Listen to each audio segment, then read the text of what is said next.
Hello student, good morning. कैसे हो आप सब? चलिए चलते हैं आज की अपनी क्लास में।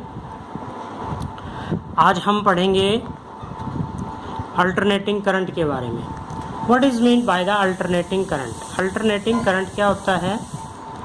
सबसे पहले तो हम करंट के बारे में पता करते हैं। करंट क्या होता है? Rate of flow of charge. Current को आई लेटर से हम डिनोट करते हैं। I is equal to d q by d t, rate of flow of charge. ये तो हो गया आपके पास करंट। करंट को मेजर किससे करते हैं? एमीटर से। और करंट की यूनिट क्या होती है? एम्पियर। ठीक है, तो rate of flow of charge is called current. अब बात आती है अल्टरनेटिंग करंट। अल्टरनेटिंग करंट क्या होता है? वो करंट जो अपने आप को पीरियोडिकली चेंज करे, जिसकी डायरेक्शन और वैल्यू एक डेफिनेट इंटरवल के बाद चेंज हो जाए। जैसे अगर हम वेव की फॉर्म में लें तो यहाँ से करंट इंक्रीज हुआ, मैक्सिमम पहुँचा, फिर उसके बाद डिक्रीज, फिर अपोजिट डायरेक्शन में इंक्रीज और फिर decrease.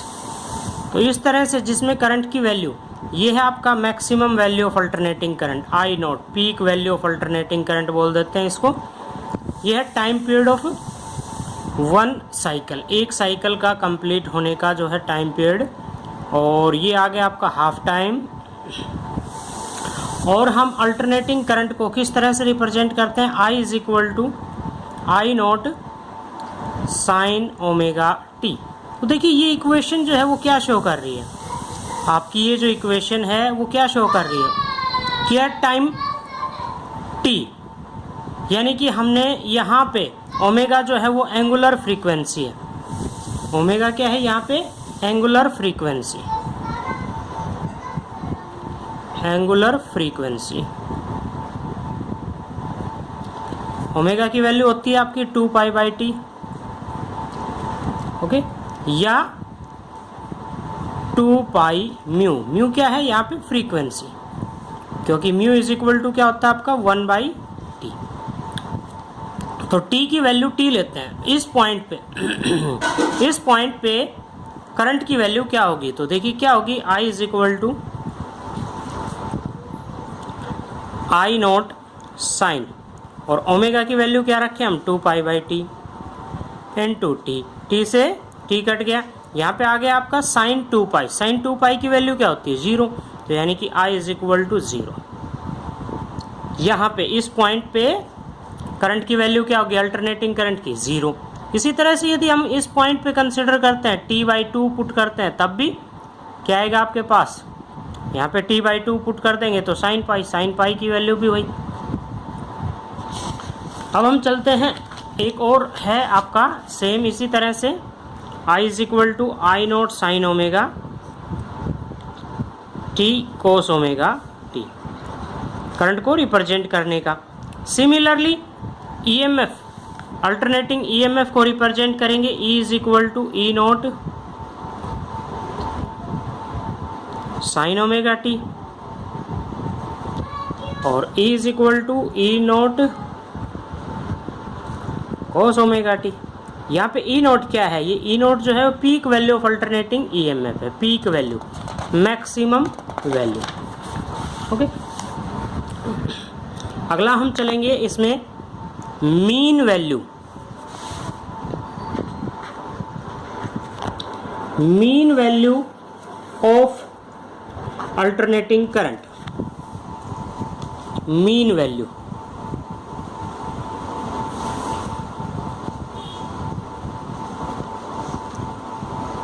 Of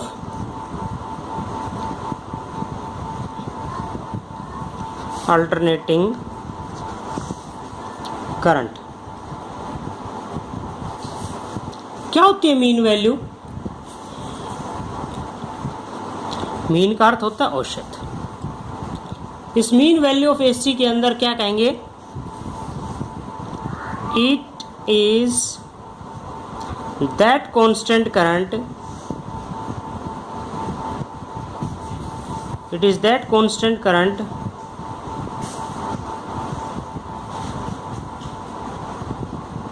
due to which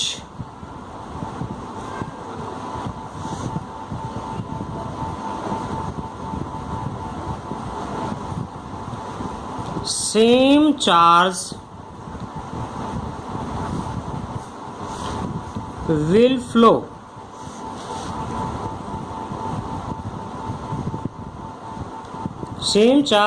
flow in half cycle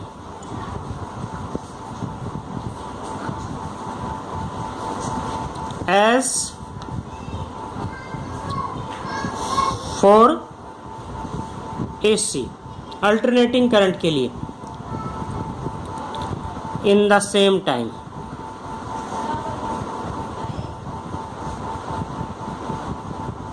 तो ये जो डेफिनेशन है वो क्या कहती है? ये कहती है कि mean value of alternating current वो कांस्टेंट करंट होगा जो सेम चार्ज फ्लो करता है किसके लिए? हाफ साइकिल के लिए इन द सेम टाइम। जितना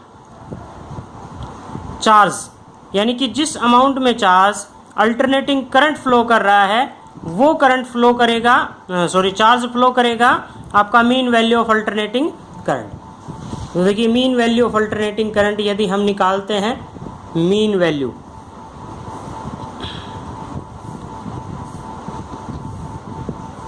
किसके इक्वल होगा? आपका ये जो चार्ज है आपका एसी करंट के इक्वल। तो सबसे पहले हम चलते हैं कि अपने पास चार्ज होता क्या है। तो करंट किसके बराबर होता है? Q by T. करंट किसके इक्वल होता है? Q by T. यदि हमने क्या निकालना है? क्यू मीन निकालना है, तो किसके इक्वल होगा? आई इंटू टी। आई इंटू टी। अब यहाँ पे टाइम पीरियड क्या है आपका? Half cycle. हाफ साइकिल है तो टी की वैल्यू क्या पुट कर देंगे?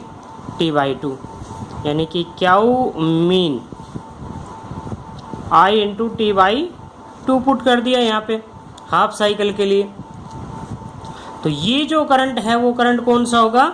Mean value of alternating current. Mean value of alternating current, ठीक है। तो ये वैल्यू हम किसके इक्वल पुट कर देंगे? तो देखिए आपके पास अल्टरनेटिंग करंट है। अल्टरनेटिंग करंट को कैसे रिप्रेजेंट करते हैं? I is equal to I naught sine omega t. हम इस तरह से इसको रिप्रेजेंट करते हैं, ठीक है। और करंट जो है वो किसके इक्वल होता है? I is equal to d q by d T.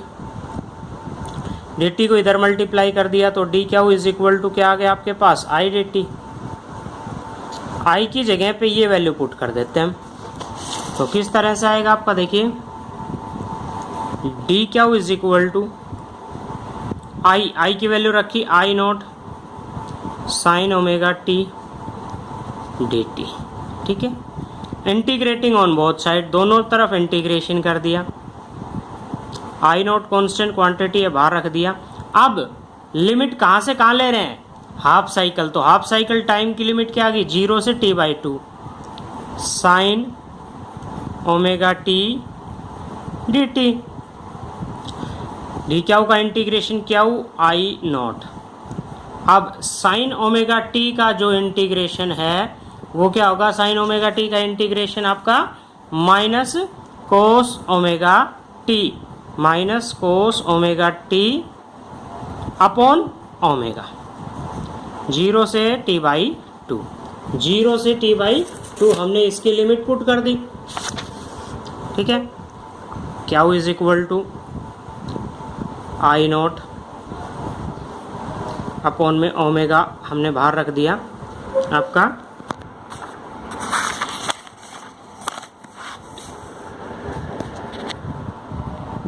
क्या आ गया? माइनस साइन भी यदि बाहर लेते हैं तो भी अपर लिमिट कोस ओमेगा की जगह पे वैल्यू पुट की 2 pi by T minus upper limit T by two, T से टी कट गया, कोस पाई माइनस लोअर लिमिट कोस 0। कोस 0 की वैल्यू क्या होती है? 1 और कोस पाई की वैल्यू -1। तो क्या आ गया? Q is equal to I naught by omega, I naught by omega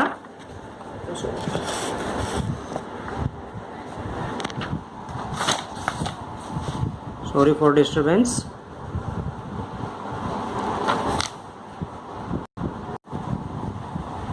तो देखिए हम कर रहे थे minus sign upper limit minus lower limit, तो माइनस माइनस यहाँ पे प्लस, तो क्या आ गया, इसकी वैल्यू क्या होगी आपकी कोस पाई की वैल्यू क्या होती है -1, माइनस ऑलरेडी है तो माइनस माइनस क्या हो गया प्लस, और कोस जीरो की वैल्यू भी क्या होती है 1। तो ये आ गया आपके पास ओमेगा क्या is equal to I naught 2, 1 + 1 2, और ओमेगा की वैल्यू क्या होती है 2 पाई बाई टी, और टी को हमने इधर मल्टीप्लाई कर दिया एक तरह से। तो क्या आ गई आपके पास वैल्यू, 2 से 2 कट गया, I naught T by pi, I naught T by पाई।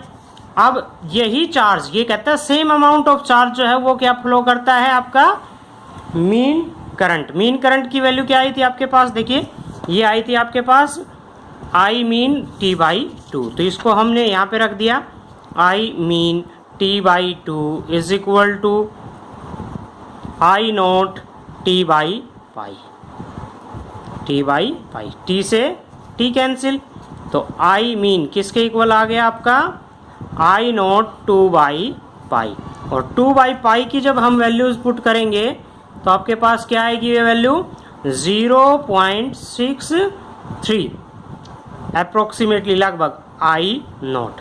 तो इसका अर्थ क्या हो गया कि मीन वैल्यू पीक वैल्यू की कितनी मल्टीप्लाई में होगी 0.63। इसी तरह से हम क्या निकाल लेंगे, अगला जो क्वेश्चन है mean value of alternating EMF. EMF में यहाँ पे चेंजमेंट आता जाएगा, ओम्स लॉ अप्लाई कर देंगे, Ohm's law is equal to I R के इक्वल आई की वैल्यू इसी तरह से पुट करके, और ये आप क्वेश्चन खुद करोगे। परसेंटेज में निकालते हैं तो इसको 100 से मल्टीप्लाई कर दोगे, कितने परसेंट आ जाएगा 63%। ओके, तो आज हमने पढ़ा mean value of alternating current and mean value of alternating EMF. ये दोनों क्वेश्चंस आपने करने हैं।